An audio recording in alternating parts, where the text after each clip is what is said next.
کچھ ایسے امراض ہوتے ہیں جو جسمانی ہوتے ہیں، جن کا علاج پھر ملنا مشکل ہوتا ہے۔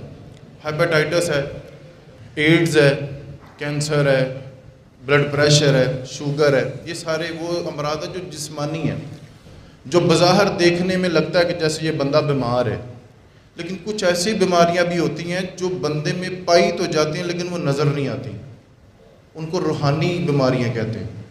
جس طرح سے اپنی انا کا بت بنا لینا، اپنی ذات سے اوپر دیکھنا ہی نہ کسی کو، اسی طرح سے کچھ لوگ دہری ہوتے ہیں۔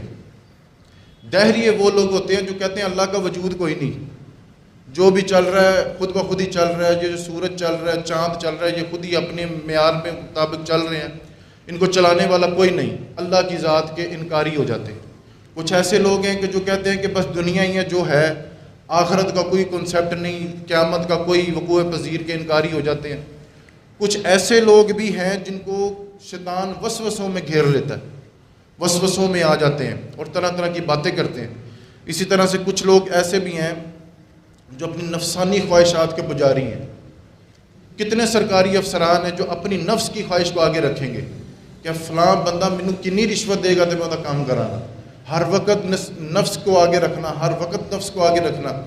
اسی طرح سے کچھ بیماریاں ایسی ہوتی ہیں کہ جو بندے کو بھی پتہ ہوتی ہیں لیکن اس میں پائی جاتی ہیں، جس طرح حسد ہے، کینہ ہے، بغض ہے، تکبر ہے، خود پسندی اور دوسروں کو حقیر جاننا اور جھوٹ بولنا اور جھوٹی کہانیاں بنا بنا کے لوگوں کو دکھانا کہ میں بڑا معتبر بندہ ہوں، جبکہ وہ اس میں چیزیں پائی نہ جائیں۔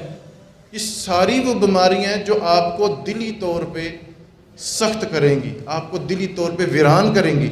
حسد کا پنجابی آپ ترجمہ کریے تو حسد کا معنی ہوتا ہے جلنا۔ ایک بندے کے اندر آگ لگی ہو، کیا وہ بندہ سکون میں ہوگا؟ ایک بندے کو استری لگ جائے یا چولہے کا کوئی شعلہ لگ جائے، کیا بندہ وہ سکون میں ہوگا؟ حسد کا معنی جلنا، کسی سے جلنا، جس کے اندر آگ ہے، کیا وہ بندہ سکون میں رہ سکتا ہے؟ اسی طرح سے تکبر، تکبر کا سادہ معنی ہے کہ دل سخت ہو جانا۔ دل کا ساڈے پنجابی چ آخدے نے کہ بھی ٹنگاں چ درد بڑی کھلیاں پی گئی ہیں۔ کی آخدے نے؟ کھلیاں پی گئی، کھلیاں پی گئی نے، تے اینوں یعنی کہ پٹھے سخت ہو گئے نے۔ میں کہتا ہوں ٹانگوں کے پٹھے سخت ہو جائیں تو چلا نہیں جاتا، اگر دل کے پٹھے سخت ہو جائیں تو دل سخت ہو جائے تو پھر گزارا کیسے ہوگا؟ میرے محبوب پاک صلی اللہ تعالیٰ علیہ وسلم فرمانے لگے دل کو بھی زنگ لگتا ہے، دل سخت ہو جاتا بعض لوگوں کا۔ صحابہ نے پوچھا تھا یا رسول اللہ، جب یہ ساری بیماریاں ہمیں گھیر لے، ساری امراض ہمیں گھیر لے، جسمانی بھی اور روحانی بھی، اور بندہ زوال کی طرف جانا شروع ہو جائے اور اس کا نقصان ہونا شروع ہو جائے، تو یا باری تعالیٰ جائیں کدھر؟ حضور نے فرمایا قرآن پڑھا کرو۔ قرآن مجید میں رب تعالیٰ نے ارشاد فرمایا وَنُنَزِّلُ مِنَ الْقُرْآنِ مَا هُوَ شِفَاءٌ وَرَحْمَةٌ لِّلْمُؤْمِنِينَ۔ یہ جو ہم نے قرآن اتارا ہے نا، یہ جو ہم نے تمہیں قرآن دے دیا ہے نا، یہ جو ہم نے قرآن تم پر نازل کیا ہے، یہ مومنوں کے لیے شفا بھی ہے اور مومنوں کے لیے رحمت بھی ہے۔ اس میں شفا بھی ہے، اس میں رحمت بھی ہے، اس میں شفا بھی ہے، اس میں رحمت بھی ہے۔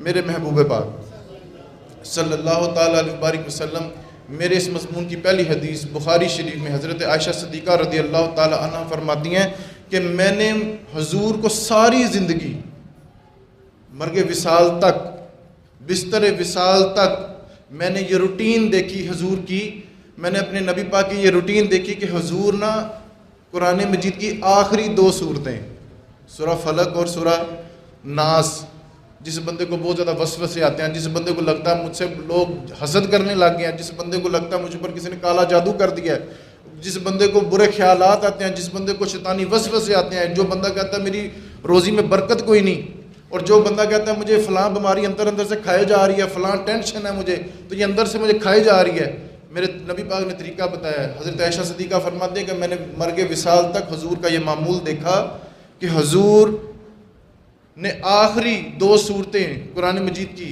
روزانہ رات کو سونے سے پہلے 2 سورتیں پڑھتے، اپنے ہاتھوں پہ پھونکتے اور اپنے جسم پر مل لیتے۔ یہ طریقہ کار کسی پیر کا نہیں، فقیر کا نہیں، درویش کا نہیں، خطیب کا نہیں، عالم کا نہیں، یہ طریقہ میرے محبوب پاک کا ہے اور اس پر عمل بھی کرنا چاہیے، اس پر عمل بھی کرنا چاہیے۔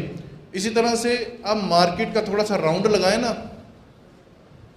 بڑے بندے آپ کو ملیں گے، یا فلانا بندہ میرا حسد کرتا ہے، میں 2 موبائل زیادہ کی راہ لینے، میں تھوڑا شیشہ کی لوا لیا، وہ فلاں بندہ میرے تو جلد ہے، وہ تو چھڑتا ہے جی میرے کو۔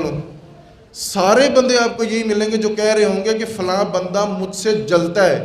آپ کو یہ بندہ کوئی بھی نہیں ملے گا جو کہتا ہو کہ ہاں میں اس سے جلتا ہوں۔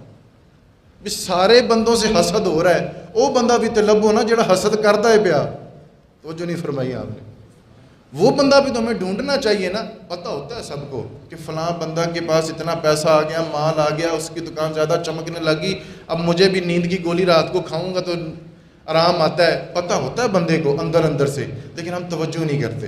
ہم کہتے ہیں ٹھیک ہے معاملہ چلتے رہیں، ہم پھر حسد کی آگ میں اس قدر جلتے ہیں کہ عداوت تک بات چلی جاتی ہے، بغض تک بات چلی جاتی ہے۔